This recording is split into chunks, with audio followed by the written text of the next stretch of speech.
And now I'd like to take the opportunity of briefly introducing our chair. We have with us Mr. Sajid Mubashir, who is a member secretary for the new DHI DST technology platform for electric mobility, and his earlier assignments have been member research and development at the National Automotive Board at the Ministry of Heavy Industry, Government of India, also collaborative automotive R&D program from 2004 to 2010, and homegrown technology program from 1997 to 2005, and he's been a scientist G from 1988 onwards in the Ministry of Science and Technology. A very, very warm welcome to you once again, sir. Moderating this panel is Mr. Ravi Sitapati, and after more than 35 years career in electric utilities and power systems area, Mr. Sitapati is an advisor to the utility industry. He's also an adjunct professor at the University of Toronto in its Energy Systems Group and sits on the board of Smart Grid Canada, India Smart Grid Forum, Toronto Atmospheric Fund, and Biocirrus Incorporated. And his current international technical activities include CGRE convener. He's also IEA PVPS Task Force 14 large-scale solar integration. Also with the IEC TC120 energy storage, IEC SEG4 LVDC, India Smart Grid Forum member, as also India Smart Grid Forum chair for WG9, renewable and microgrids. Numerous honors and citations to his credit. If I have to name just two out of all those, Queen Elizabeth Diamond Jubilee Medal 2012 and Hydro One President's Award. A very warm welcome to you, Mr. Sitapati. He's going to be moderating the session, ladies and gentlemen, and I have now a pleasant duty to hand it over to him, sir. All yours. I'd request the chair to first address all of us before our moderator can take over. So I'm going to request at this point our chair, Mr. Sajid Mubashir, to kindly take over. Ladies and gentlemen, let's welcome the chair once again with a huge round of applause to the podium.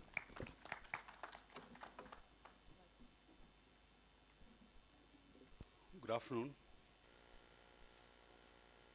It's a rich panel we have here, and I'm kind of dazed. I sat through the earlier session, and I'm really dazed, the future which is projected out there. And in between, of course, I made this presentation on my telephone, so I think I'm kind of, matching up to the expectation. See, the vision which was set out, I would say what was talked about in the last session, a really visionary kind of a thing. One talks about an 12 trillion economy in the next 20 years.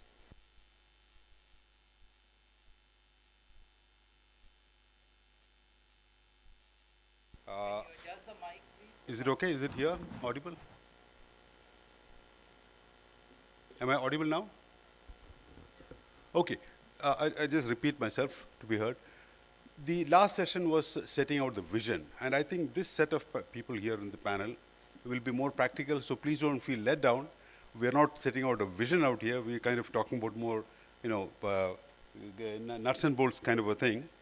But if you look at what was talked about in the last session, about the vision which was set for the country, there is something which at the bottom of it, even after saying that from data poor to data rich, about the pervasive intelligence, of course people use the word artificial intelligence, but it's about intelligence. At the end, it's about mobility. Now, actually that is the starting point.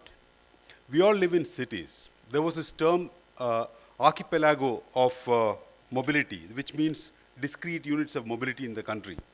If you really look at it, mobility is the bottom of everything. We live in cities because it is easier. Mobility is shorter distances you need to move. People need to meet, people need to exchange things, people need to get to the workplaces, people need to go and buy things, need to manufacture things and sell them. It is all through mobility. So it is like, it's a basic requirement. I was just sitting there and trying to find out, is this by chance a part of our fundamental rights? Well, it is not, but it is near there. It is part of equality, it is part of freedom. So the kind of mobility we talk about here and in this panel will not be about flying cars. It's about the basic essential things people need to move. And when so many billion people need to move, it has to be very economical, it has to be a sustainable method. And in that sense, electric mobility is being introduced here. So I will very briefly introduce what we are trying to do through this technology platform, because all said and done, all that vision which was talked about in the previous session needs a delivery which has to be based in a manufacturing setup here, on a supply chain being taking place in the country of motors, of batteries, of control systems, power electronics. These things have to happen. And when they are integrated, you have all those vehicles. You have the vehicles which you can call electric vehicles, you have range extender vehicles, you have hybrids. All of those are integration of these parts. There are basically 6 parts you have, 6 different kind of systems which you would talk about. So to get to those stages, to harness our talent, to get our manufacturing industries to make those new electrical aggregates, the Department of Science and Technology and the Department of Heavy Industry have collaborated in this platform. So this is what I do. You can see, you can just remember those pictures. This, the R&D is the first one, which is very specifically towards products and technologies in the country. And this particular platform has the clear intent of enabling or hastening the weaning off of the subsidies. Today, electric mobility is very much connected to the kind of subsidy program the government has run. So this technology platform would look at, can we kind of hasten this time when we can get rid of the subsidy?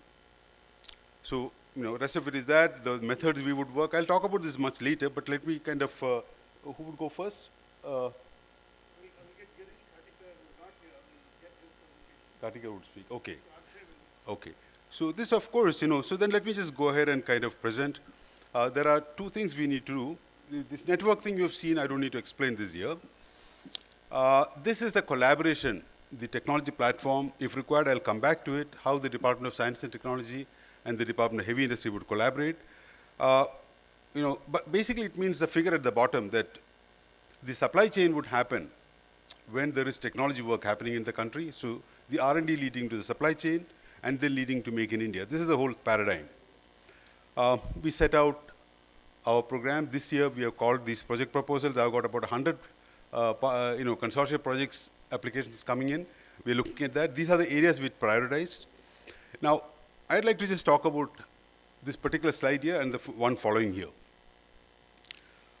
Cost reduction strategy is so critical if you want to bring in electric vehicles to the country. Professor Junjunwala did talk about one way of addressing it. Others also tried to.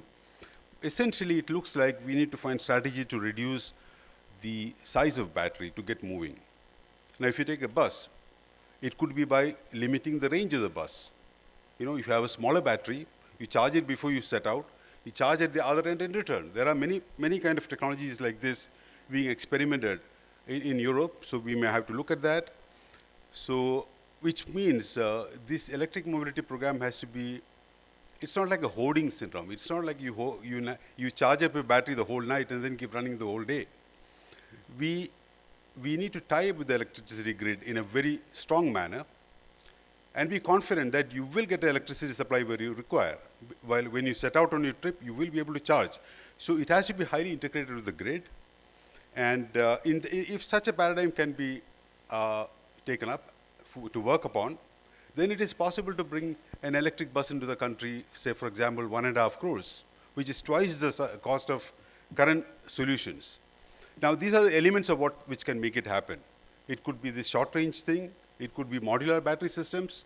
The last session they did talk about modular battery systems.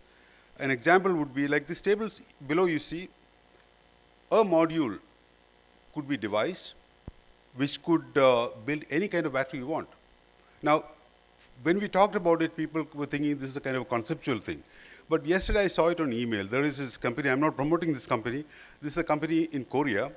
They're saying they can build battery systems from 2.4 kilowatt systems to megawatt systems with the same module. So you can see how the way this module is stacked up. Now, this is the kind of a supply chain we want to kind of see happening in the country. So I think many of my co-panelists here would speak in similar terms. I will kind of invite, is it Gatikar's presentation would be there? Yeah, sure. Thank you.